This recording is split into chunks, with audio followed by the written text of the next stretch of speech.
예, 안녕하세요. 오늘은 경비법이라는 과목으로 여러분과 함께 공부하도록 하겠습니다. 이제까지 공부는 1차 시험 과목은 대략적인 큰 흐름을 이렇게 보고 대략적으로 이렇게 공부를 해도 무난하게 합격할 수 있는 그런 과목이라면, 지금부터는 과목이 어려워서 힘들거나 어렵다기보다는 상대평가죠.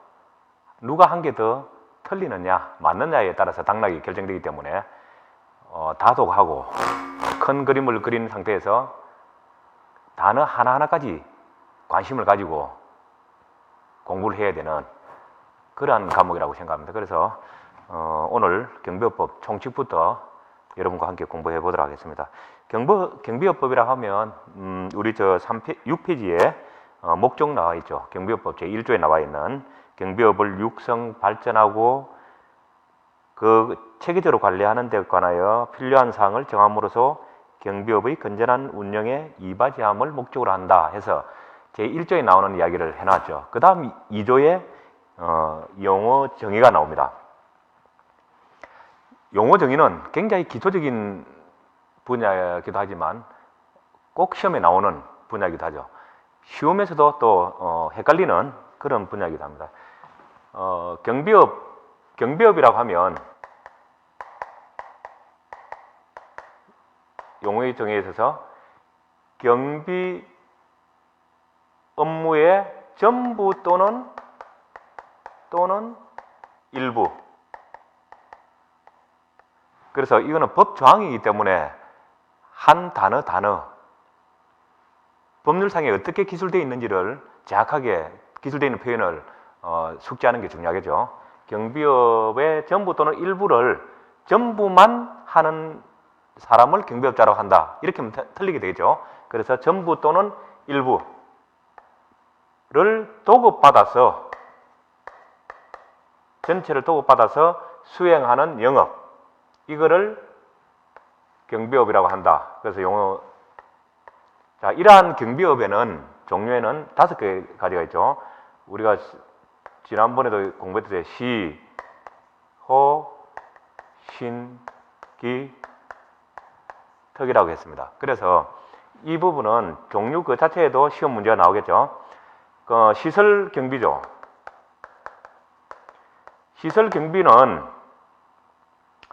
말 그대로 시설과 어디겠습니까? 장소죠.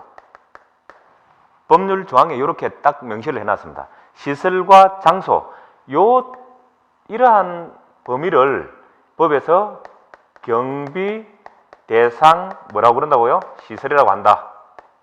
그래서 시설 경비는 시설 장소 이렇게 표현할 수도 있고 경비 대상 시설 이렇게 묶어서 표현할 수도 있겠죠. 여기에서 일어나는 어떠한 것, 도난, 화재, 법에서 어떻게 적어놓은 기술했냐면 그 밖의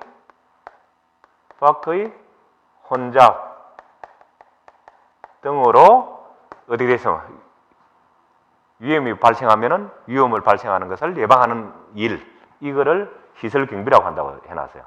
그 다음에 호송 경비겠죠. 호송 경비는 마찬가지로 호송이는 움직이는 거니까 운반 중이겠죠. 운반 중에, 운반을 하니까 움직일 수 있는 거죠. 현금, 유가증권, 기금속, 이런 등의 기타 어떤 물건들이 있겠죠. 이런 것들에서 발생하는 도난, 화재, 그 밖의 어떤 혼잡, 이런 것에 대해서 발생되는 위험을 예방하는 것, 이게 호송경비다. 그 다음에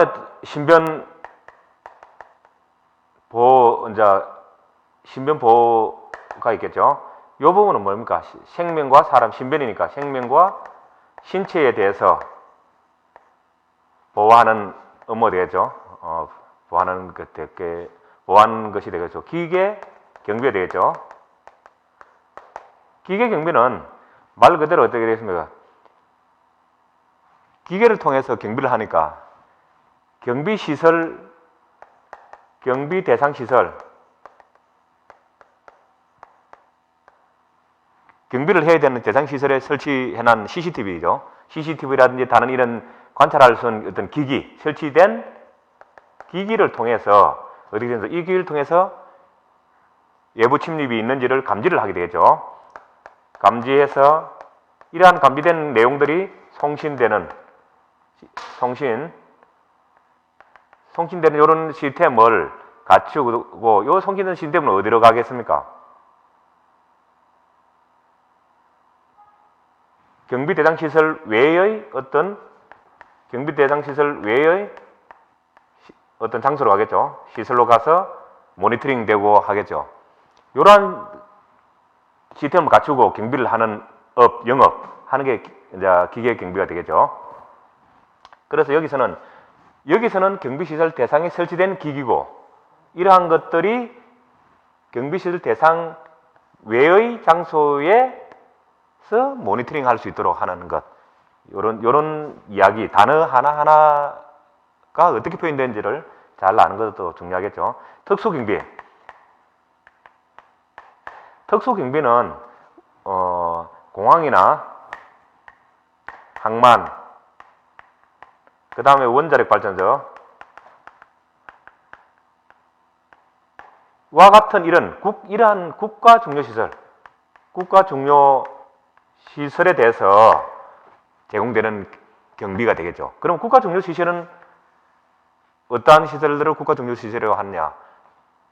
지난 시간에도 배웠겠지만 국가정보원장이 지정하는 국가보안 목표 시설, 그 다음에 통합방위법에서 규정하고 있는 국가중요시설, 국방부 장관이 지정하는 그러한 시설들을 국가중요시설이라 한다. 거기에 대해서 제공되는 경비, 특수경비다. 이렇게 해서 5가지 법에서는 딱 정하고 있어요. 요거를 뭐라고 한다? 실질적인 또는 형식적인 법에서 정해진 형식적인 경비의 어떤 모습이죠. 실질적인 것은 범죄 예방에도 관여되고 실질적으로 어떤 위험을 방지하는 모습들, 이런 거는 실질적인 어떤 경비가 되겠죠. 그래서 이러한 종류가 있다 하는 것은 필히 여러분들이 알아야 되고 그 하나하나 단어들이 뜻하는 것들을 어떻게 기술됐는지를 여러분들이 알아야 되겠다. 그 다음에 나오는 이야기들이 어떤 이야기냐면은 경비지도사가 나오죠. 경비지도사라는 것은 자, 여러분들이 이 자격증을 따려고 공부하는데 경비지도사는 뭡니까? 누구를 대상으로 합니까? 경비원이죠. 경비원에 대해서 지도, 감독, 교육 하는 사람을 경비지도사라고 하죠. 이 경비지도사 종류에는 여러분 쉽게 생각했지만 이것도 중요한 이야기죠. 나중에 되면 헷갈릴 수 있어요. 어떤 일반 경비지도사와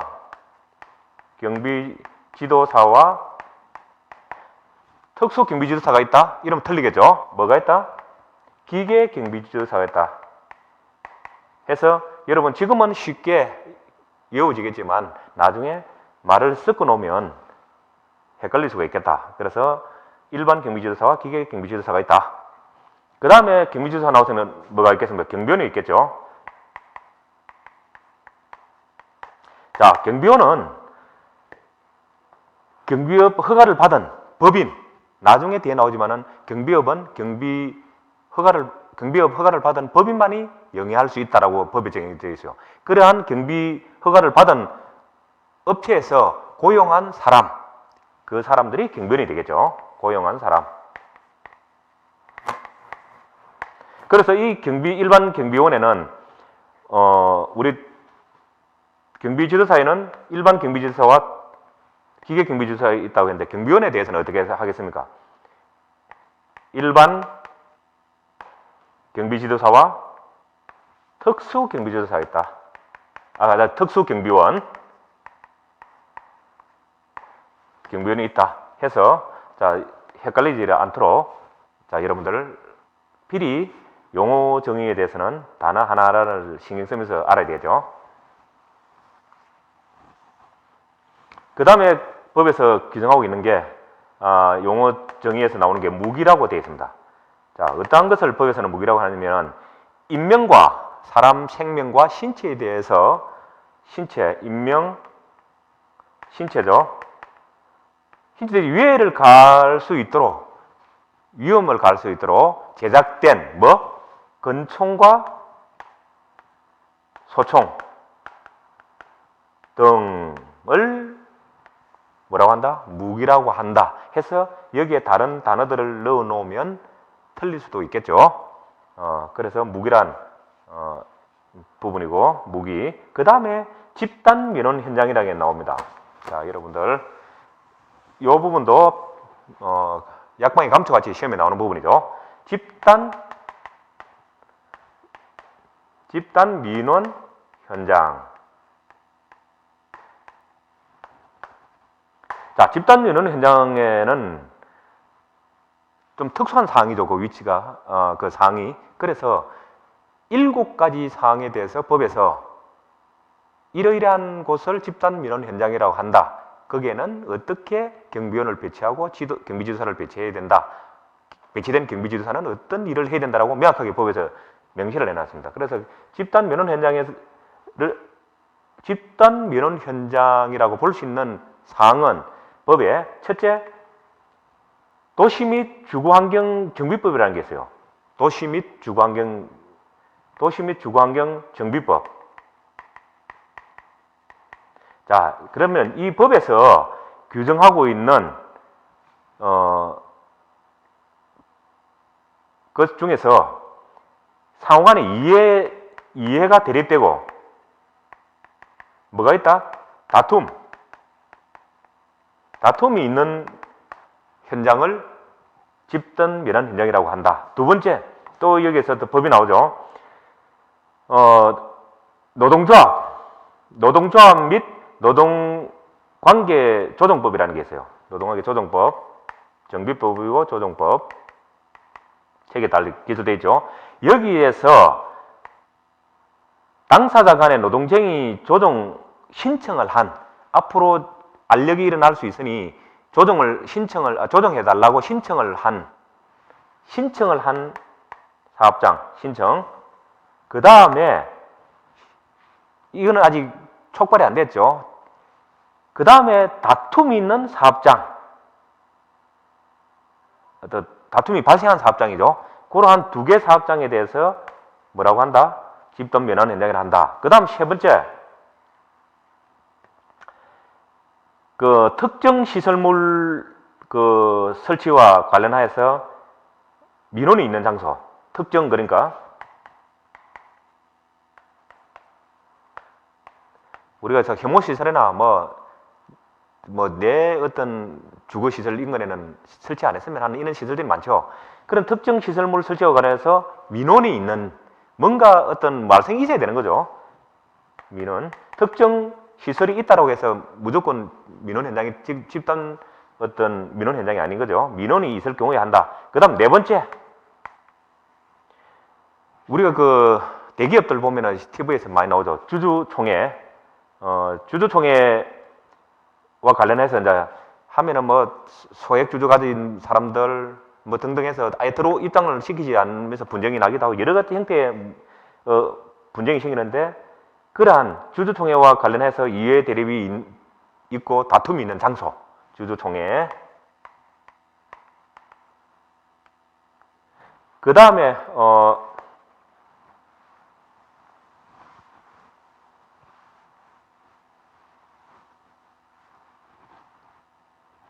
다섯 번째는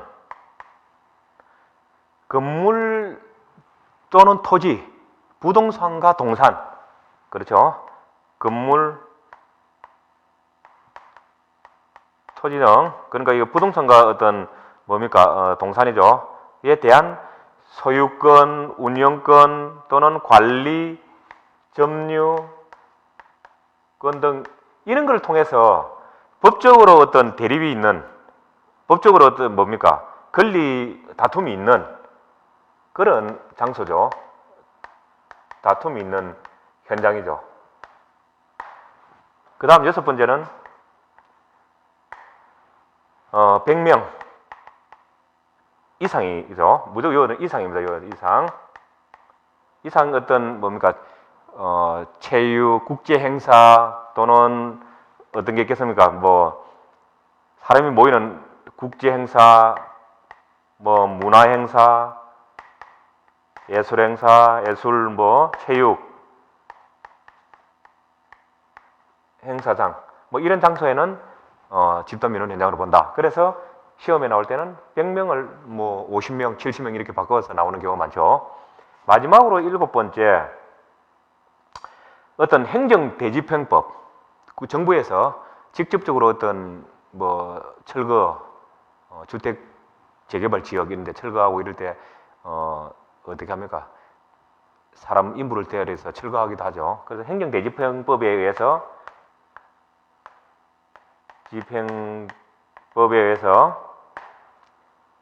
어떤 대립하는 어떤 그런 장소, 뭐 이런 데는 뭐라고 한다고요? 집단 민원 현장이라고 본다. 그래서 집단 민원 현장이라고 볼 수 없는 곳은, 현장은 뭐 이런 식으로 해서 뭐 시험에 꼭 2년에 한 번씩은 출제된다. 그래서 필히 외워야 되겠죠. 그래서 법에 나오는 용어 하나하나를 정확하게 기억해서 민원이 발생했거나 또는 조정이 신청된 곳, 실질적으로 알력이 일어나 있는 발생하는 지역, 뭐 이런 그렇지 않은 지역은 아니죠. 그래서 그런 현장을 알아야 되겠죠. 그 다음에 책에 국가정력시설에 나오죠.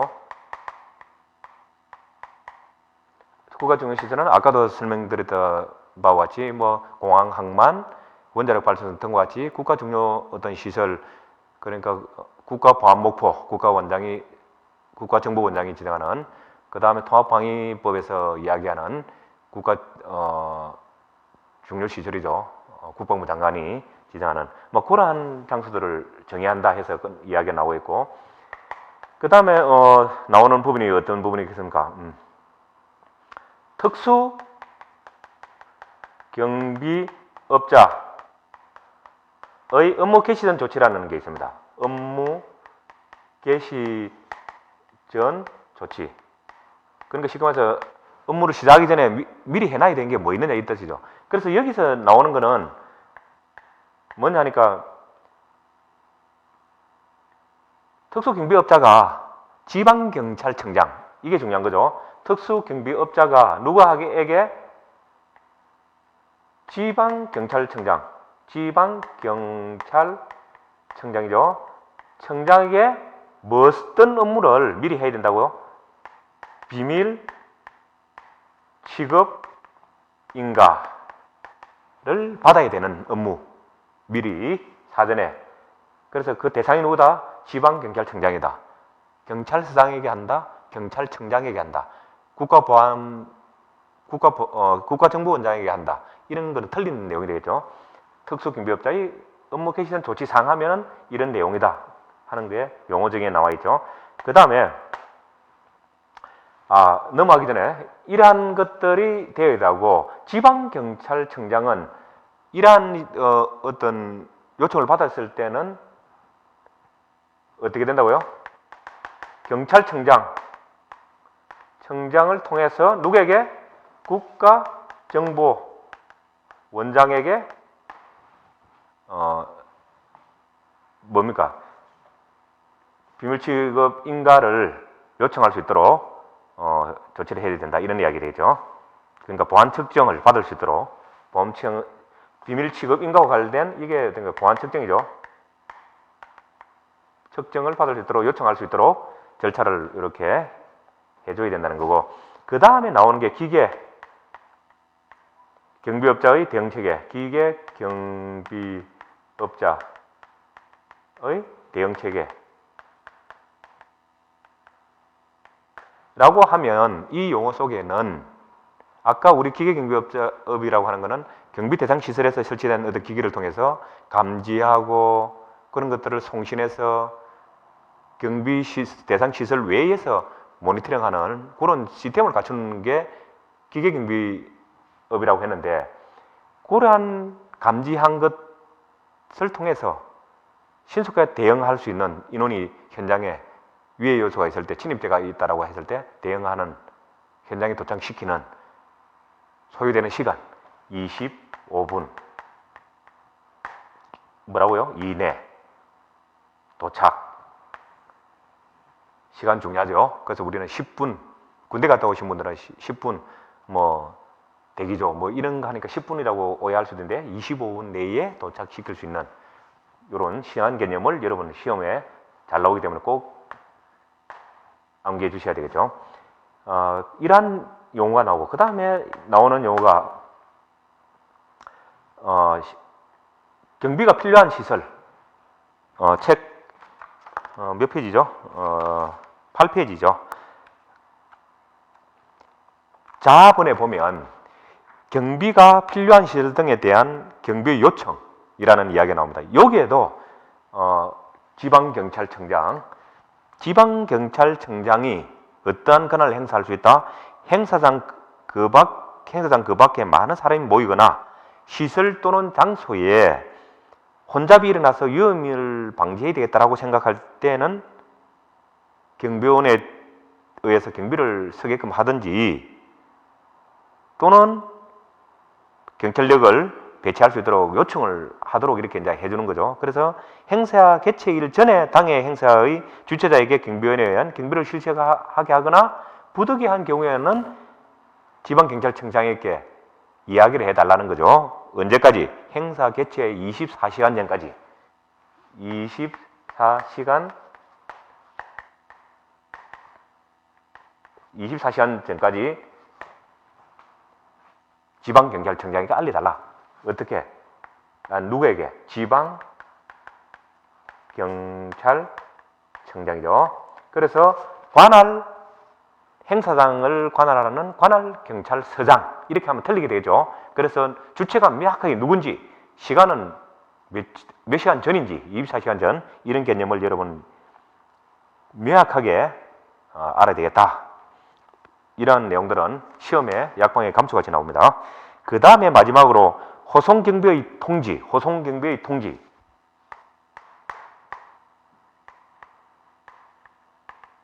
호송경비의 통지라는 용어가 나오죠. 여기에서는 지방경찰청장이 아니라 관할경찰서장에게 이제 하는 거죠. 협조를 얻고자 하는 거죠. 경비업의 허가를 받은 법인이 호송경비 업무를 수행하기 위하여 관할경찰서의 협조를 얻고자 할 때는 어떻게 된다고요? 출발지, 중요한 용어는 출발지죠. 출발지 경찰서장, 주체가 누구라고요? 출발지 경찰서장, 대상이 누구라고요? 출발지 경찰서장에게 호송경비 통지서를 제출해야 한다. 좀 도와주세요 라고 형식적인 관공서니까 어떤 문서를 제출해야 되겠죠. 그 문서 명칭이 호송경비 통지서다. 호송경비 통지서. 그래서 이 책에서는 별지에 양식들, 호송경비 통지서라든지 그 외에 인허가 관련된 양식들을 부록으로 다 포함을 시켜놨습니다. 그런데 시험에 나오기 때문에 그 양식의 어떤 모양이라든지 용어라든지 그 안에 있는 그런 것들이 시험에 나오기 때문에 포함시켜 나온 것이 아니라 본문에서 나오는 용어, 즉 호송경비 통지서 하면은 쉽게 그림이 그려지지 않죠. 그래서 뒤에 부록에서 어떤 양식이 있지 하고 보고 알고 외우면 쉽게 외워진다는 거죠. 그래서 참고용으로 부록으로 포함시켜 나온 거기 때문에 여러분 그 양식을 외울 필요는 없다라는 말씀을 드리고 넘어갑니다. 그래서 용어 정의가 있고 그 다음에 경비의 주체라는 이야기가 나오죠. 경비의 주체는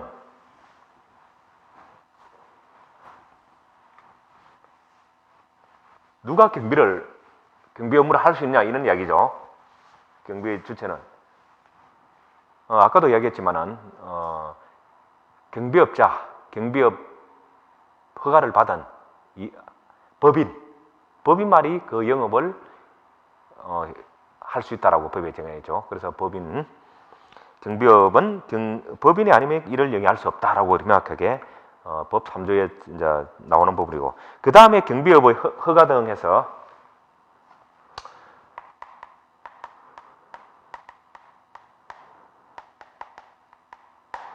이제 다음 분야인데요. 경비업을 허가를 한다면은 우리가 경비 업에 대해서 전혀 하지도 않던 사람이 신규로 경비업을 하려고 이제 하는 경우가 있겠죠. 예를 들면 신규로 경비업을 이제 진출 시지요. 있을 것이고, 그 다음에 또 예를 들어서 경비업을 하고 있다가, 예를 들어서 시설 경비를 하고 있다가 호송 경비까지를 내가 영역을 넓혀야 되겠다, 또는 기계 경비를 해야 되겠다는 이런 게 있겠죠. 그러니까 어떤, 또는 변경시죠. 그러니까 묶어서 하면 변경시. 그 다음에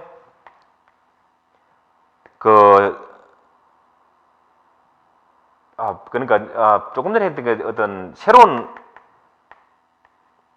경비업을 추가하는 거죠.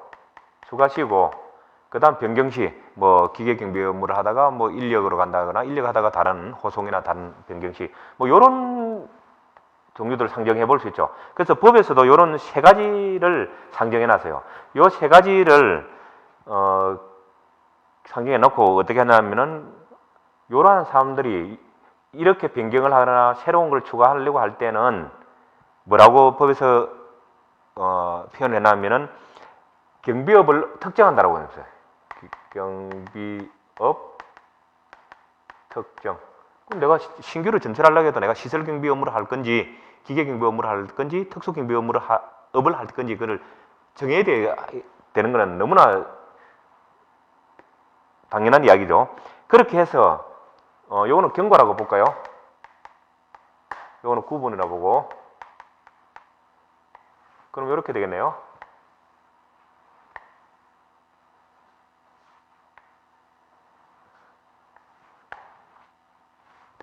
자, 이렇게 되겠죠. 그러면 허가권 등에 대해서 이제 보면, 신규 전철의 신규나 변경이나 새로운 추가 시에는 법이 어떻게 되냐면은, 지방경찰청장에게 지방경찰청장 또는 관할 경찰서장에게 이러한 신고서를 제출하도록, 이제 접수하도록 해놨습니다. 그런데 지방경찰청장에게도 할 수 있고 경찰서장에게도 신고서를 접수할 수 있는데, 경찰서장에게 접수했을 때는 경찰서장은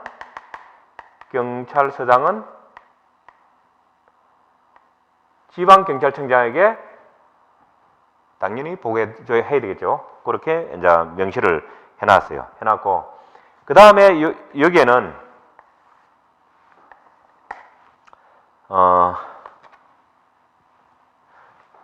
이제 뭐 구비서류가 있겠죠. 여기 보면 이제 허가 신고서하고 여기에 플러스해서 첨부물이 있죠. 첨부물이. 이제 첨부물에는 이제 여러 가지 들이 있겠지만은, 어떤 정관이나 임원 이력,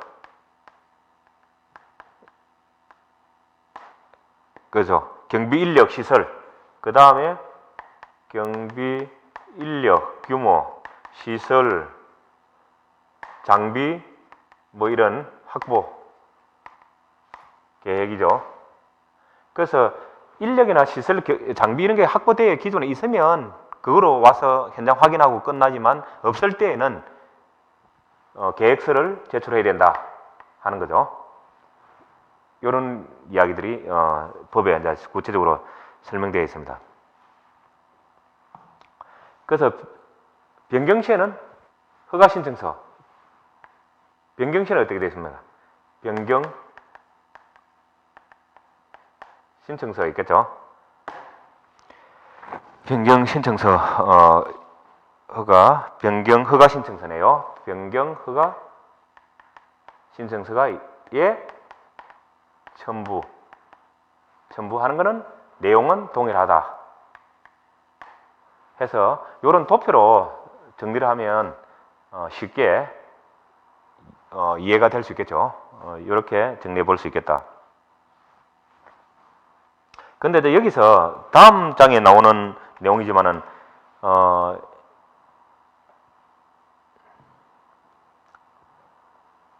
우리가 이제 이렇게 이제 구비해서 신청서를 변경 허가 신청서나 이런 신청서를 냈을 경우에 지방경찰청장은 그러면 허가 어떤 우리가 신고서를 제출하는 사람은 지방경찰청장에게도 할 수 있고 경찰서장에게도 할 수 있고, 그랬을 경우에 경찰서장이 접수했을 때는 지방경찰청장에 바로 보고를 해야 된다는 거죠. 그런데 우리가 눈여겨봐야 될 거는 또 이렇게 해서 변경허가 신청서나 이런 것을 접수를 했을 때는 그러면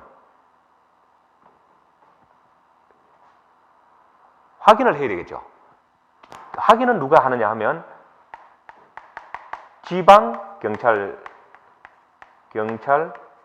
경찰청장이 1개월 이내에 1개월 이내에 이제 하게 돼 있어요. 1개월 이내에. 여기는 뭐 경찰서장이 해서 지방경찰서장에게 보고하거나 뭐 이런 내용은 없어요. 지방경찰서장이 1개월 이내에 해야 된다는 그런 내용이 있고, 그 다음에 이 확인할 때는 뭐가 있겠습니까? 등기부 어떤 등기사항 증명서가 있겠죠.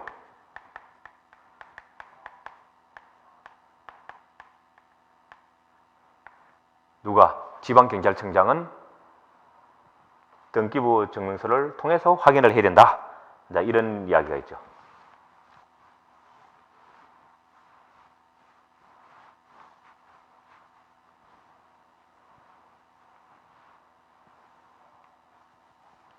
그 다음에 허가의 어떤 제한사항이 있죠. 허가를 다 해주는 건 아니고, 등기부 증명사항 어떤, 를 확인해서, 증명사항을 확인해서 뭐, 허가를 해주는 경우도 있겠지만은, 다 허가하는 부분은 아니겠죠. 그래서, 허가의 어떤 제한사항 이런 부분도 있는데, 경비업 허가를 받고자 하는 법인이 갖춰야 할 요건을 갖추면 허가는 해줘야 되겠죠. 그래서 일단, 경비업 허가를 받고자 하는 사람들이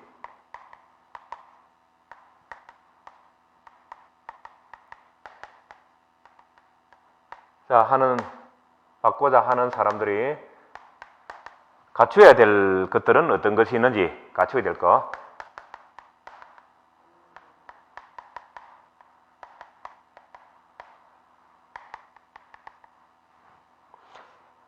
여기는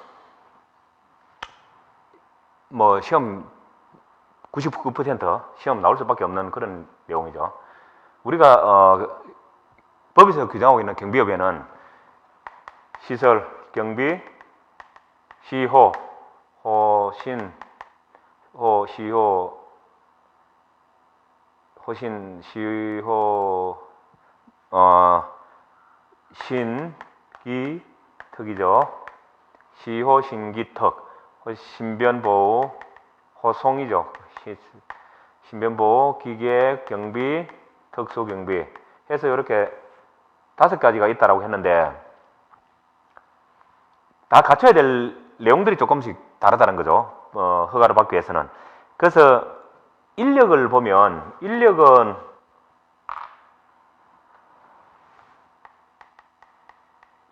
규모를 보게 되면 여기는 20인 이상이에요. 여기서 나오는 인원들은 다 이상이에요, 개념. 그래서 20인으로 한다 이러면 틀리는 개념이 돼요. 그래서 시험에 글을 하나하나 듣고 섬세하게 읽어봐야 되겠죠. 20인 이상.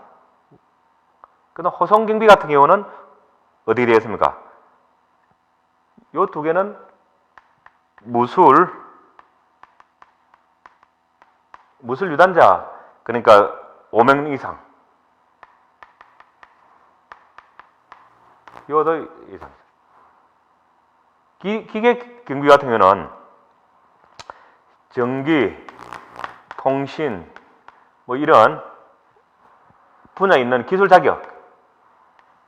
자격증이죠. 자격증을 가진 어떤 사람 5명 포함해서 어떻게 되면 10명 이상이 되는 거죠. 10명 이상. 그래서 시험에 전기, 통신 이런 관련된 분야의 자격증을 가진 뭐 10명 이상을 한다. 뭐 이런 식으로 하면은 안 되겠죠. 자격증을 필요로 하는 인원은 5명이죠. 5명을 포함한 10명 이상 기계경비. 특수는 어떻게 되겠습니까? 특수는 사람이 하는 거죠. 조금 일반 경비하고는 요건이 다르다는 분이지. 특수경비 인원은 20명 이상. 시설경비나 마찬가지죠. 그래서 이러한 구분들을 해야 되고, 인력. 그 다음에 자본금을 보게 되면 그저 법이 바뀌기 전에 예전에는 시설경비나 이런 부분들은 5천만 원 이렇게 됐어요. 근데 지금 현재 법에는 1억 원 이상이 있어야 되겠죠. 이산. 그 다음에 특수경비만 해서 여기까지 이렇게 되죠. 특수경비만 5억 자본금 이상 이렇게 이제 법에 바뀌었어요. 5억 이상. 그리고 어떤 시설 분야를 보면 시설은 5가지 다 이 법에서 요구하는 인원들이 있죠. 20명, 5명, 뭐 5명을 포함한 10명, 20명. 이 인원들을 교육하고 수용할 수 있는 충분한 공간이 있으면 되죠. 충분한 공간이 있다. 이거는 같은 내용이죠. 그 다음에 책에서 보면 뭐 피복 장비 이렇게 되죠. 장비 이런 게 보면은 시설 경비 같은 경우는 어떻게 되겠습니까? 시설 경비는 인원 위주로 하기 때문에 피복 장비만 있으면 되죠. 그 인원 요구하는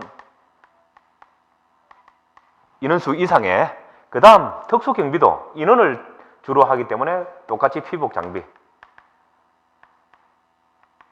기타 호송 신변 기계는 기본적으로 피복과 장비 이런 부분은 밑바탕에 깔고 들어가는 거죠. 깔고 들어가면서 호송 같은 경우는 호송 플러스 호송 같은 경우는 차량이 필요하겠죠. 그러니까 차량, 호송용 차량 1대 이상 이런 게 필요하겠죠. 그 다음 호송 관련된 가방, 백이 1개 이상 있어야 되고, 그 다음에 신변보호 이런 쪽은 마찬가지 피복 장비 기본적으로 이 부분만 있으면 되고, 기계 경비는 어떻게 되세요? 어떤 CCTV와 같은 감지하는 장비, 송신하는 장비, 그것들을 모니터링할 수 있는 장비, 관제 시설 뭐 이런 것들이 있어야 되죠. 통신 관련돼서 그런 장비 시설이 있어야 된다 하는 그런 내용 여러분 알면 되겠죠.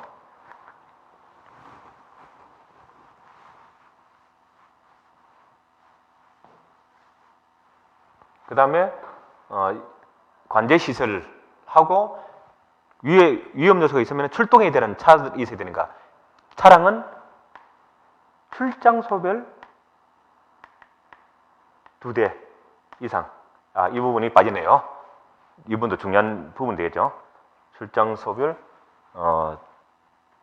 차량이 있어야 되겠다 하는 그런 부분이죠.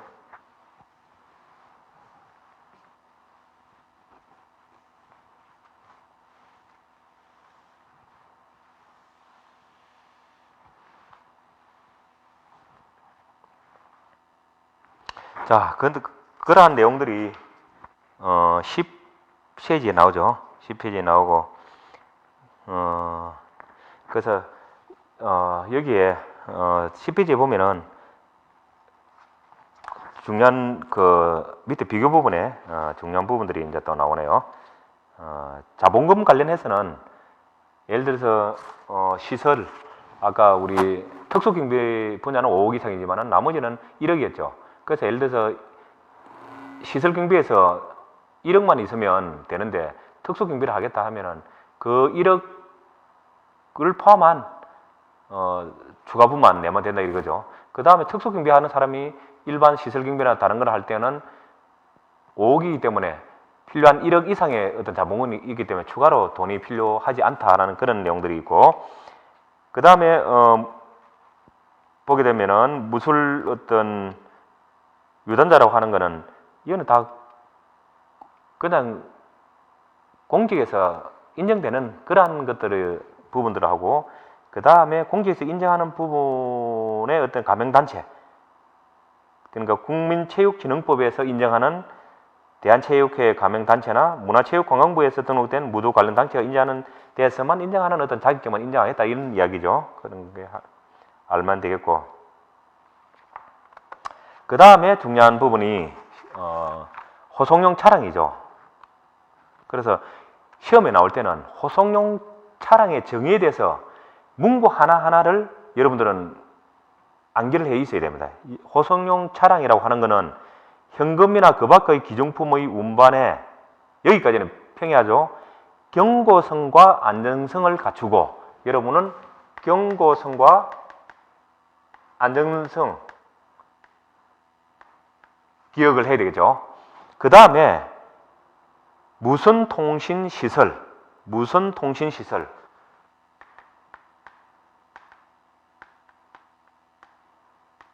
그 다음 무선통신시설과 경보시설, 이것들을 다 갖추어야 뭐라고 한다고요? 호송용 차량이라고 한다. 그래서 갈로 다 비워놓고 다 맞는 그릇으로 딱 지어진 것은 이렇게 나올 수도 있고, 어떠한 요소들을 누락시키고 호송용 차량이라고 한다. 이러면 틀린 게 되겠죠. 그래서 문장 하나하나를, 용어 하나하나를 새겨가면서 공부를 해야 되겠다는 말씀을 드리고요. 그 다음에 현금 호송백이 하나도 한 개 이상 있어야 된다 그랬죠. 그래서 현금 호송백이라고 하는 것은 현금이나 그 밖의 기존품을 운반하기 위한 이동용 호송 장비로서 경보시설을 갖춘 것을 말한다. 이동용 호송 장비로서 경보시설을 갖춘 것이 있어야 뭐라고요? 현금 호송백이라고 할 수 있다는 거죠. 그래서 여러분 단어 하나를 놓치지 않고 읽을 수 있도록 해줘야 되겠죠. 기타 이제 자격증 부분은 국가기술 자격에 관련된 어떤 법에 의해서 인정하는 것만 된다. 그거는 너무나 평이한 이야기 되겠죠. 그 다음에 보게 되시면 경비업 허가를 받은 법인이 지방경찰청장에게 신고하여야 할 사항, 경찰서장이나 청장이 아니고 대상이 누군지 보고를 받는 주체가 누군지를 명확히 해야 되겠죠. 지방경찰청장이다. 그래서 여기에 6가지가 있는데 이 부분도 여러분들은 암기를 해야 되겠죠.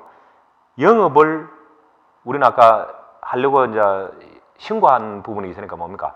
폐업하거나 또는 휴업하는 거, 쉬는 거죠. 그러할 경우, 그 다음에 법원의 명칭 또는 대표자의 임문을 변경하였을 때는 지방경찰청장에게 신고해야 된다는 거죠. 그 다음에 법인의 주사무소나 출장소를 이전, 신설, 폐지했을 때도 신고해야 된다. 기계경비 업무의 수행을 위한 관제시설을 신설, 이전, 폐지하였을 때도 마찬가지다. 특수경비 업무를 개시하거나 종료할 때 누구에게 한다고요? 지방경찰청장에게 해야 된다. 그 밖에 대통령령으로 정한 중요한 사항을 변경할 때도 해야 된다. 해서 요 6가지를 여러분들은 구분할 수 있어야 되겠다. 그 다음에 허가 또는 신고의 절차 및 신고의 기한 돼 있죠. 이 부분은 아까 이야기했듯이 지방경찰청장이 1개월 이내에 어떤 시설이나 장비를 갖추고 있는지 확인해야 된다. 누가? 관할 경찰서장이 아니라 지방경찰서장이 해야 한다. 그래서 여러분 법에서 모든 부분들을 이렇게 생각하시면 쉽게 암기가 됩니다. 어떻게 하냐면은, 자, 내가 경비업을 하기 위해서 신고를 한다라고 할 때는 누구에게 해야 된다?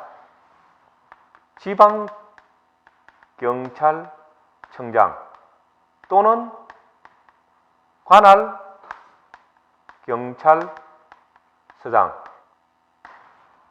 내가 신고를 해야 됩니다. 이 사람에게도 할 수 있고 이 사람에게도 할 수 있다. 단지 이 사람은 받으면 이렇게 빨리 보고를 해야 된다 하는 부분이죠.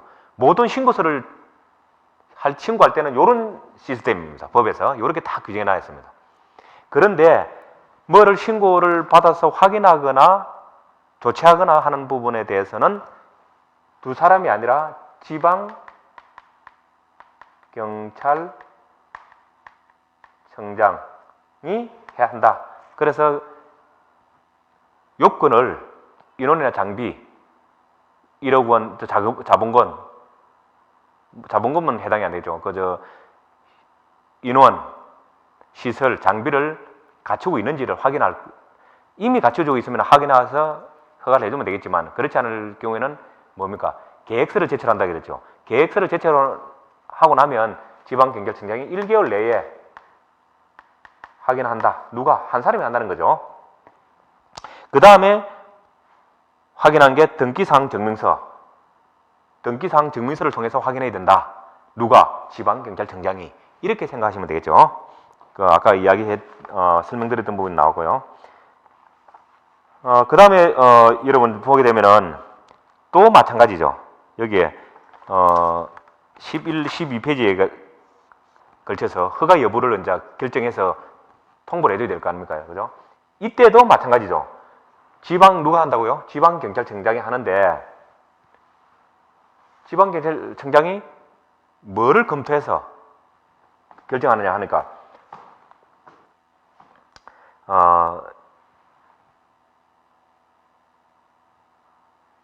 책 11페이지, 2페이지죠. 있네요. 경비업 허가 또는 변경 허가의 신청을 받을 때에는 경비업을 영위하고자 하는 법인의 임원 중에 결격 사유가 있는 사람이 있는지 유무, 임원의 어떤 결격 사유 유무, 첫 번째죠. 경비 인력이 아까 우리 20명 또는 뭐 5명 포함한 10명 뭐 이런 게 기계 호송이나 뭐 다른 뭐 있었죠. 부분에 뭐 예를 들면 그런, 그 다음에 특수경비 같으면은 뭐 무술 유단자 20명 이상 뭐 이런 것 같은 경비 인력이나 시설, 장비를 확보하고 있는지, 그리고 계획서를 낸 사람에 대해서는 확보 가능성이 있는지, 그 다음에 자본금과 대표자 임원의 경력, 신용 등을 어떻게 된다고요? 검토해서 허가 여부를 결정해야 한다 해서 그 요소들도 여러분들이 암기를 해야 될 것이고, 누가? 지방경찰청장이 결정해서 허가 여부를 결정한다 하는 그 부분도 여러분 알아야 되겠죠. 이렇게 지방경찰청장이 만약에 해서 허가를 하겠다라고 했을 경우에는 지방경찰청장이 누구를 통해서? 경찰서장, 어떤 경찰서장이죠? 관할 경찰서장을 통해서 신청에게 알려줘야 되는 거죠. 허가증을 발급해야 된다, 이런 이야기죠. 경찰서. 그래서 발급할 때는 또 신청할 때 경찰서장에게도 할 수 있고 지방경찰청장에도 할 수 있었으니까 허가할 때는 두 사람이 등장하네요. 그래서 그런 부분들을 절차를 여러분들 알아야 되겠다. 그 다음에 어떤 경비업자가 허가증을 잃어버리거나, 허가증이 있다 보면 분실할 수도 있겠죠. 그 다음에 못 쓰게 되는 경우, 훼손되거나 해서 그럴 때는 재교부 신청서를 이제 내야 되죠. 재교부 신청서를 작성해서 내야 되는데, 이때는 첨부해야 될 게 밑에 허가증을 잃어버렸을 경우에는 허가증이 없으니까 사유서를 써야 되죠. 왜 잃어버렸다는 거. 훼손됐을 때는 알아볼 수가 없으니까 알아볼 수 없는 허가증을 같이 제출해야 된다는 그런 이야기예요. 그래서 법인이 있는 주사무소, 예를 들어서 경비업체가 서초구에 있다면 서초경찰서가 되겠죠. 서초경찰서나 또는 서울지방경찰청이 되겠죠. 관할하는 지방경찰청 또는 지방경찰청 소속의 경찰서, 그러니까 서초경찰서나 서울지방경찰청에 재발급을 신청해야 된다. 신청서를 제출받은 경찰서장은 지체 없이 지방경찰청장에게 보고한다. 아까 이야기했죠. 우리가 어떤 것을 허가를 신청하거나 신고하거나 뭐 하는 부분에 대해서는 경찰서장에게도 할 수 있고 그 윗단계 지방경찰청장에도 할 수 있다 하는 그런 얘기죠. 그때 첨부해야 될 거는 허가증이 분실하실 경우에는 허가증이 없기 때는 사유서, 허가증을 훼손했을 경우에는 못 보게 되니까 어떻게 됩니까? 훼손된 허가증을 첨부해야 된다. 그래서 이 부분들은 한마디 한마디를 다 여러분들이 외워야 되겠죠. 그 다음에 허가의 어떤 제한사항이라고 나와 있죠. 허가의 제한사항이라고 나와 있는데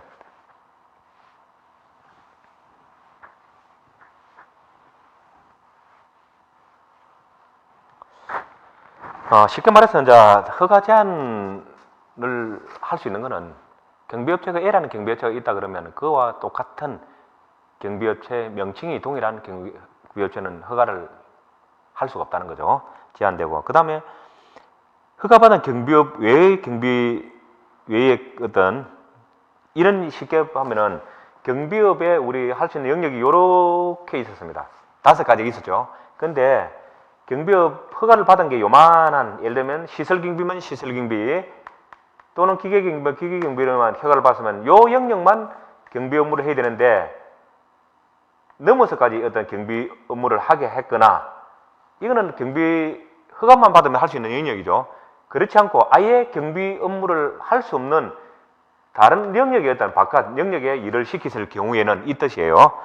그랬을 경우에는 요 허가받지 않은 영역을 했거나 또는 경비라서 했어야 될 영역을 벗어난 업무를 했을 경우에는 경비업체의 허가가 그렇게 해서 경비업체의 허가가 취소된 경우에는 허가가 취소된 날로부터 10년이 지나지 아니한 때에는 누구든지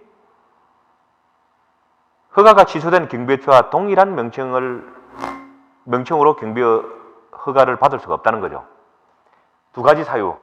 허가받은 사항 외에 어떤 경비 업무를 했거나 경비 업무를 할 수 없는 영역, 바깥의 어떤 업무를 했을 요 2가지 사항이죠. 이랬을 경우에는 이러한 업무를 해서 허가가 취소된 경비업체와 동일한 명칭을 사용할 수 없다는 거죠.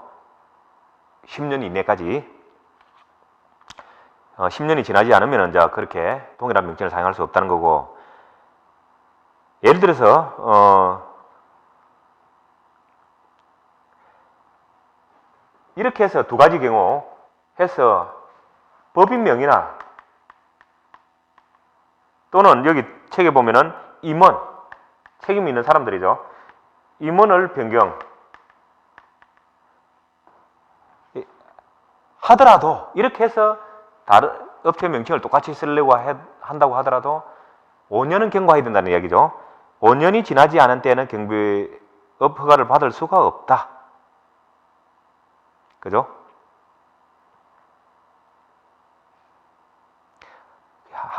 그래서 허가의 어떤 제한 부분에 있어서는 10년, 5년 하는 요 개념, 연수를 그리고 기본적으로 동일 명칭을 사용할 수 없다 하는 요 부분들을 알고 계셔야 시험에는 또 연수를 이렇게 바꿔나갈 수도 있겠죠.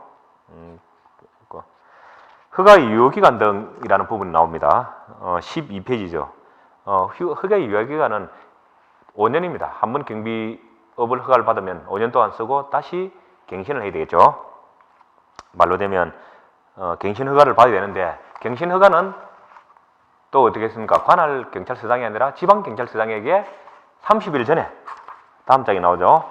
받을 자는 허가 유효기간 만료 끝나는 30일 전까지, 딱 30일, 한 달이 아닙니다. 시험에 한 달 전까지 한다. 한 달이라는 개념하고 30일 전 하는 거는 같을 수가 없죠. 한 달에는 29일도 있고 31일도 있고 하기 때문에, 그래서 하나하나 법에서 명시한 용어 하나하나를 정확하게 알아야 되겠다. 그렇게 하고 30일까지 할 때 경비업 갱신 허가 신청서에 허가증 원본하고 정관을 첨부해서 제출해야 된다. 단지 정관은 정관 내용이 변경됐을 경우만 필요하고, 그렇지 않을 경우는 허가증 원본만 이제 첨부하면 된다는 이야기 되죠. 그렇게 하면 되고, 그렇게 했을 경우에 지방경찰청장은 등기사항 증명서를 통해서 그 내용들이 맞는지를 확인해야 된다. 확인하는 사람은 관할 경찰서장이 아니라 경찰청장이 아니라 서울지방경찰청장, 쉽게 말해서 서울에서 이루어졌다면 서울지방경찰청장이 되겠죠.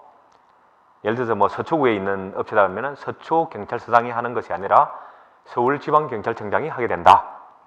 그러한 내용이 됩니다. 그렇게 해서 허가증을 교부했을 경우에는 만료된 허가증은 어떻게 되어 있습니까? 해수를 한다. 이런 내용들도 다 여러분들이 숙지를 해야 되겠다. 그 다음에 경비업의 폐업 또는 휴업 신고네요.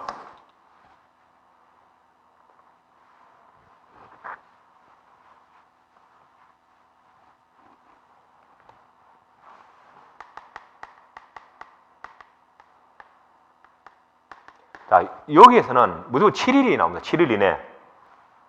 폐업을 먼저 보게 되면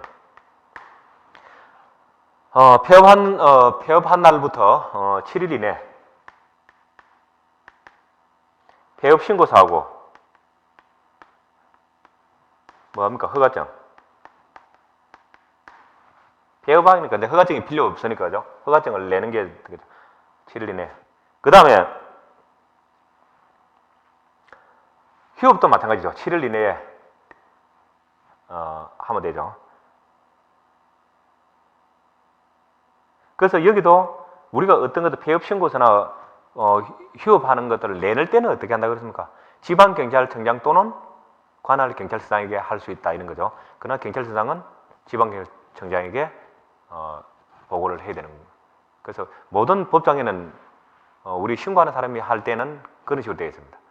그렇게 하면 확인은 지방경찰청장은 등기사항을 확인해서 이제 이렇게 조치해야 되겠죠. 그러한 내용들이 7일. 그래서 7일 이내에 영업 재개 신고서나 뭐 영업 휴업 기간 연장 신고서를 제출해야 된다 해서 이때 부분들은 7일이다 하는 그런 부분 알면 되겠고, 그 다음에 책 13페이지에 여러분들 보게 되시면 다번, 라번은 넘어가도록 하고요. 마번에 보면 신고 사유가 발생하는 경우에는 신고 사유가 발생한 날부터 30일 이내에 신고해야 된다라는 부분들이 있어요. 30일 이내에 신고해야 될 사항, 이 부분도 여러분 아는 사항을 하나 지문으로 넣고 시험 문제 나올 수 있겠죠. 필히 외워야 될 부분들이죠. 아까 앞부분에 나왔던 이야기를 다시 한번 리바이벌 하면 법인의 명칭이나 대표자 임원을 변경할 때 법인의 주사무소죠. 그 다음 출장소나 이런 부분들을 이전, 변경, 폐지할 때, 그 다음 기계경비 업무의 수행을 위한 관제시설을 신설, 이전, 폐지할 때, 그러니까 관제시설 개념은 굉장히 중요하죠. 기계경비업에 있어서는 관제시설은 출장소나 이런 게 개념이나 마찬가지죠. 어떤 사업장이 이루어진 곳에 위치할 수밖에 없으니까. 그 다음에 특수경비 업무를 개시하거나 종료할 때, 정관인의 목적을 변경할 때, 이러할 때는 30일 이내에 신고해야 된다 해서 이 부분들 여러분들 암기해 주시고, 그 다음에 세부 신고 서식 및 구비서류 되어 있죠. 되어 있는데 폐업 신고하고 휴업 신고라든지 뭐 재개 신고, 휴업 기간 연장할 때 특수경비 업무를 하는 사람은 따로 개시 또는 종료에 있던 신고 서식이 있다 하는 그 부분 여러분 이해하시면 되고, 그죠? 그 다음에 첨부해야 될 서류들이 있습니다. 첨부해야 될 서류들을 여러분들이 명확하게 이제 알아야 되는데, 명칭이 변경될 경우에는 명칭이 변경되니까 어떡합니까? 허가증에 명칭이 바뀌니까 허가증 원본을 제출해야 다시 바뀐 명칭을 프린트해서 나오겠죠. 허가증 원본이 필요하고, 대표자 변경할 경우에는 대표자 명의도 허가증에 나오거든요. 그러니까 허가증 원본이 필요하고 법인 대표자의 이력서, 바뀌는 사람도 이력서가 필요하다. 임원이 변경될 때는 허가증 원본에 임원 명칭은 안 나오거든요. 그러니까 허가증 원본은 필요 없고 법인 임원의 이력서만 필요하겠죠. 그 다음에 주사무소 또는 출장소 변경의 경우에는 밑에 장소가 나오겠죠. 출장소. 그래서 허가증 원본이 필요하죠. 그 다음에 정관의 목적이 이제 변경됐다. 정관이 어떤 허가증에는 명시되는 부분이 아니기 때문에 어떤 정관만 첨부하면 된다 해서 어떠한 경우에 뭐를 첨부해야 된다는 부분, 이 부분도 필히 시험에 나오게 됩니다. 그 다음에 특수경비업자의 어떤 업무 개시 전의 조치 해서 요거는 용어 정의에서 나왔었죠. 특수경비업자가 업무 개시하기 전에 어떻게 된다고요? 지방경찰청장이라고 했죠. 헷갈리면 안 됩니다. 지방경찰청장에게 비치 인가 업무를 이제 이렇게 해야 되는 거죠. 그 다음에 보안 측정은 경찰청장을 통해서 국가정보원장에게 보안 측정을 요청할 수 있도록 해줘야 된다 하는 그런 부분들을 여러분들은 흐름을 정확한 용어로 흐름을 정확하게 암기하고 있어야 되겠다. 그 다음 장 15페이지에 여러분 보게 되면 허가증 등의 수수료 해서 시험에 출제되는 빈도는 낮지만 어떠한 경우에 어떠한 수수료를 부과하고 한다 하는 부분에 대해서 또 경찰청장과 지방경찰청장이 또 이렇게 수수료를 나오죠. 납부하게 하는 전자결제 방법이라든지 이런 부분 시험에 나오기 때문에 다 여러분 숙지하고 암기해야 되겠죠. 그래서 경비업의 허가를 하는 경우에는 1만 원 수수료 만원, 허가사항 변경 신고로 인한 허가증 재개업의 경우에는 2,000원만 내면 된다는 부분 금액을 알면 되겠고요. 수수료는 수입인지를 첨부하라는 거죠. 수입인지를 첨부한다. 시험에 응시하고자 하는 자는 경찰청장이 정하여 고시하는 수수료를 납부해야 한다. 그러나 다음 경우에는 전부 또는 일부를 반납해야 된다. 그런데 왜 시험에 응시하는데 경찰청장이 등장하게 되죠? 여러분이 발급받게 되는 경비지도사 자격증은 발행을 누가 하느냐니까 경찰청장 명의로 발행이 됩니다. 그래서 그렇습니다. 이름은 경찰청장이 수수료를 고시하는 금액의 어떤 수수료를 여러분들이 납부해야 된다는 거죠. 시험에 응시할 때는. 그래서 응시 수수료를 과원납했을 때는 당연히 과원납하는 부분 전액을 받아야 되겠죠. 그 다음에 시험 기관의 어떤 잘못, 기책 사유로 시험에 응시하지 못한 경우는 당연히 국가기관에서 잘못됐기 때문에 응시 수수료 전액을 되돌려 받게 되고요. 시험 시행일 20일 전까지 접수를 취소한 경우에는 전액을 받게 됩니다. 20일 전. 그러나 시험 시행일 10일 전까지 접수를 취소한 경우에는 응시 수수료의 100분의 50만 반만 받게 된다 하는 그런 부분 다 알아야 되고요. 허가 등의 어떤 신청서에 필요한 수입 인재나 시험 응시 수수료를 납부하는 방법 또는 어떻게 결제할 건지 하는 이런 방법, 이런 부분들은 경찰청장뿐만 아니라 지방경찰청장과 같이 함께 어떻게 납부해야 된다는 걸 결정할 수 있다는 거죠. 명의가 두 사람이죠. 그래서 경찰청장은 이러이러한 것들을 할 수 있다, 납부하게 할 수 있다, 이렇게 해서 나면은 틀리는 거죠. 경찰청장과 지방경찰청장은 이렇게 되어 되죠. 명확하게 주어가 두 사람 되죠. 주체가. 그 다음에 임원의 결격 사유라고 나와 있는데요. 이 부분은 여러분 이 부분도 약방의 관점 같이 시험에 나눈 부분이죠. 임원의 결격 사유. 그래서 보게 되시면은 뒷장에 걸쳐서 나오게 되는데 피성년 후견인 또는 피한정 후견인 이렇게 하면 다 법적으로 제한되는 사람들이죠. 활동이. 그 다음 파산 선고를 받고 복권되지 아니한 자. 복권이 안 되는데 당연히 될 수가 없겠죠. 그 다음에 금고 이상의입니다. 명확하게 금고형의 이게 금고 이상. 여러분 아까 인원이라 이야기할 때도 20명 이상이라고 하는 명확하게 20명으로 한다라고 하는 개념과는 다르다는 뜻이죠. 금고 이상의 형의 선고를 받고 그 형이 실효되지 아니한 자. 그래서 여러분 금고 이상의 형의 선고를 받고 그 형이 받은 자, 형의 선고를 받은 자 이러면 안 되겠죠. 받고 그 형이 실효되지 아니한 자 해서 명확하게. 그 다음에 경비업법 또는 대통령 등의 경우에 관한 법률에 위반하여 벌금형의 선고를 받고 3년이 지나지 아니한 자. 경비업법, 대통령 등의 경우에 관한 법 이러한 경우에는 3년이 벌금형. 여기에 검거형 이상의 뭐 이런 용어가 나오면 틀리겠죠. 그래서 명확하게 여러분들이 어떻게 한 용어들이 구성되는지를 알아야 됩니다. 그래서 여기서는 벌금형의 선고를 받고 5년이 아니라 3년이 지나지 아니한 자, 뭐 이런 식이죠. 그래서 명확하게 여러분들 데이터를 아시면 되겠고요. 그 다음에 뒤에는 어떤 경비업법 또는 경비업법에 의한 어떤 명령 관련된 부분들이 있죠. 그렇게 됐을 경우에는 그 취소가 있은 뒤에 3년이 지나지 않은 자, 이거는 허가 취소가 된고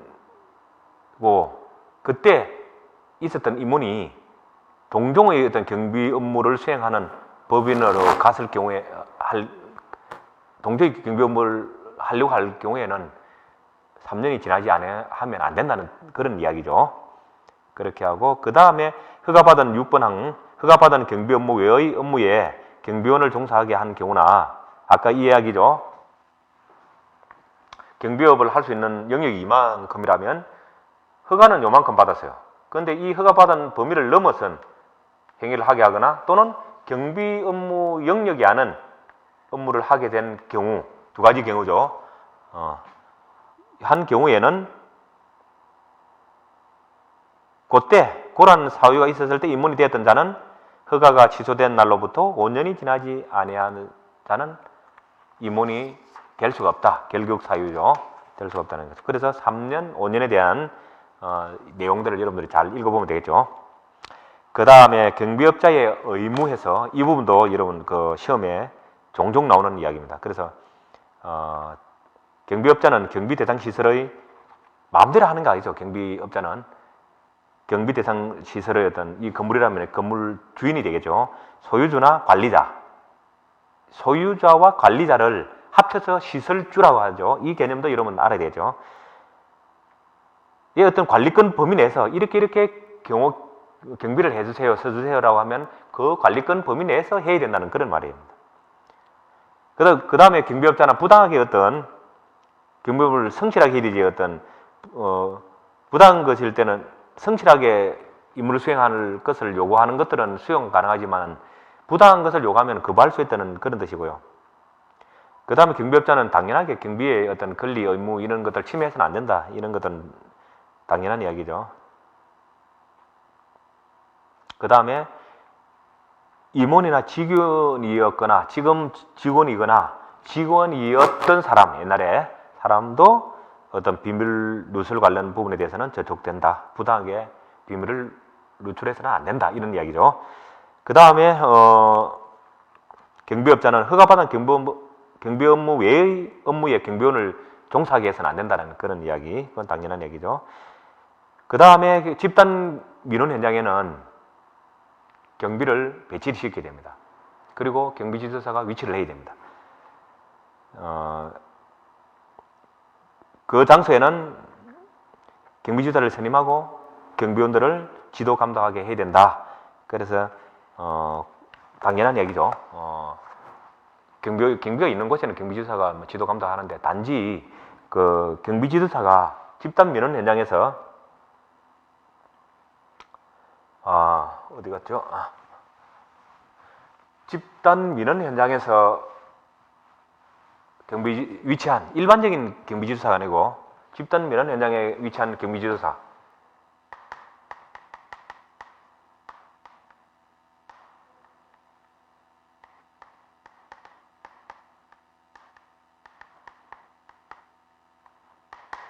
경비지도사가 해야 될 일이죠. 어떤 일을 하느냐는 거죠. 시험에 잘 나오는데 경비원에 대해서 어떻게 뭐라 합니까? 경비원들의 어떤 의무 위반 행위, 경비원이 의무 위반 행위를 어떤 예방하고 제재하는 거죠.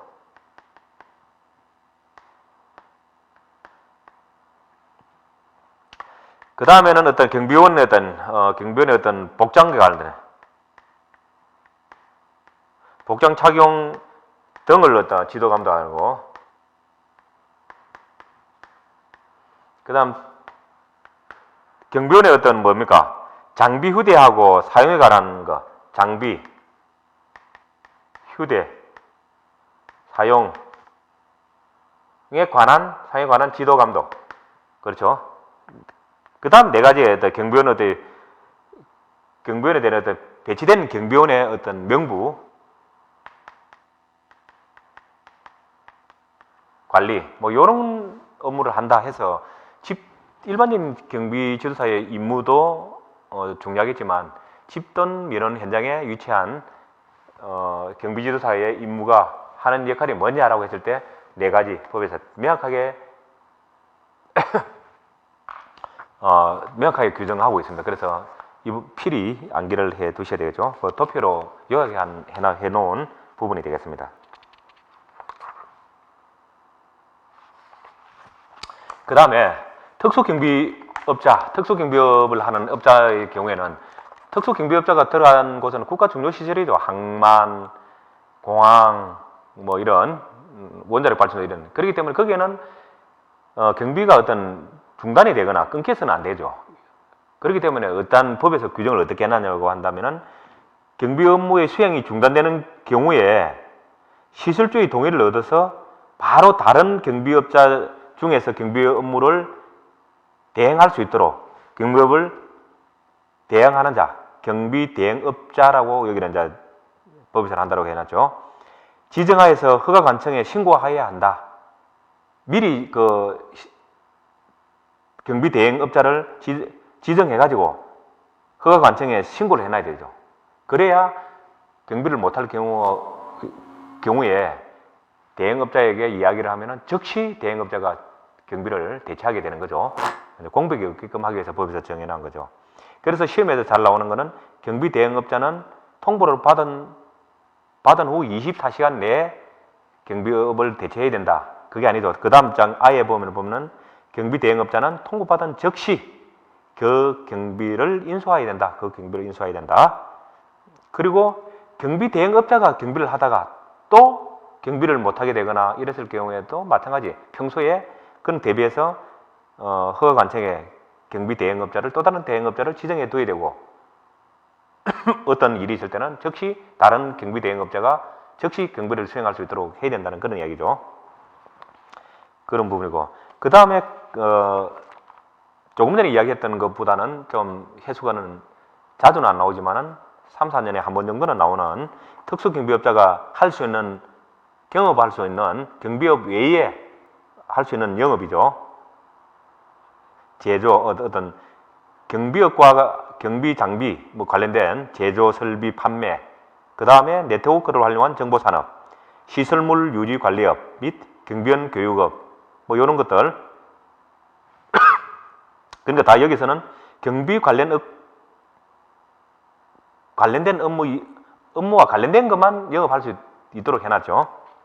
그렇게 해놨고 그 다음 6번에 보면은 특수경비업자가 할 수 있는 영업에서 나오죠. 이어서 그래서 방금 설명드렸던 부분 외에 방금 설명드렸던 내용인데 더 세분화해서 죄송합니다.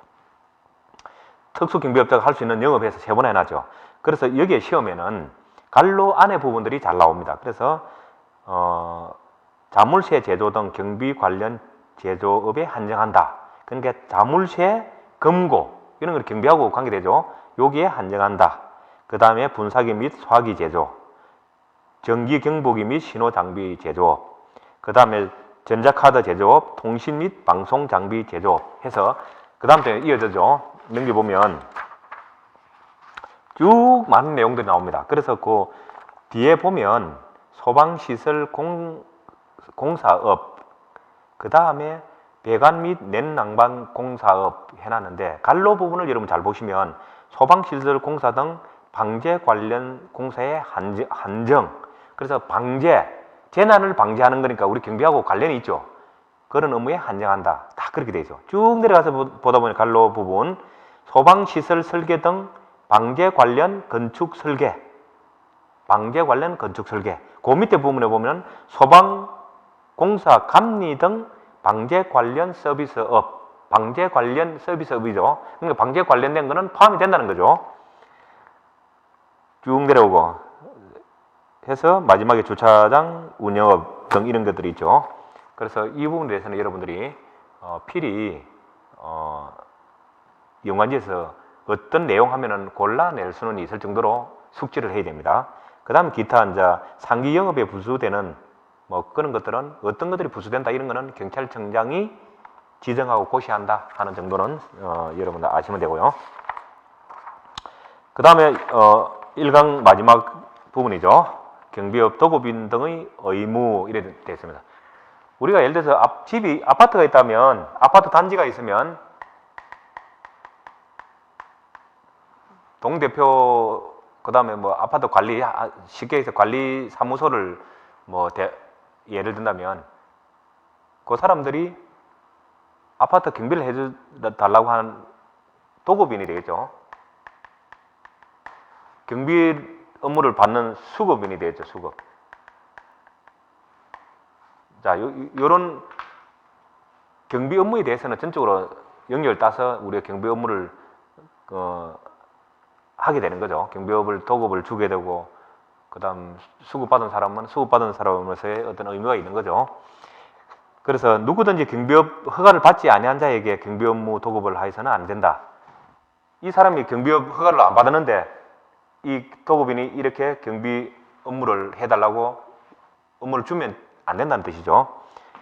그 다음에 누구든지 집단 면허 현장에 경비 인력을 20명 이상을 배치하려고 할 때에는 몇 명? 20명 이상을 배치하려고 할 때에는 그 경비 인력을 직접 고용하여서는 안 된다라고 했어요. 예를 들어서 아파트 동대표 회장이나 이 관리소장이 20명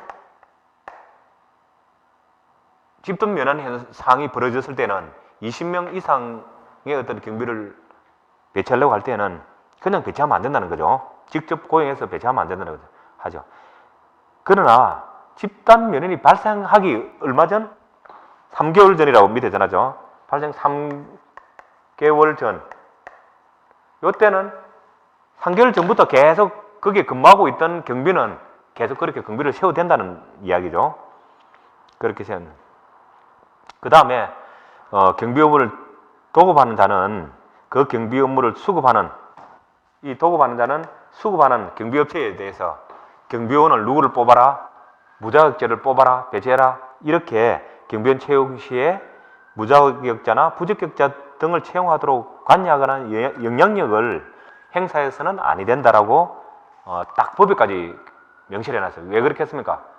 경비업체는 사실 도급을 주는 요즘 유행되는 갑을보로 보면 갑이죠. 슈퍼갑이죠. 거기에서 어떠한 사람을 써주세요.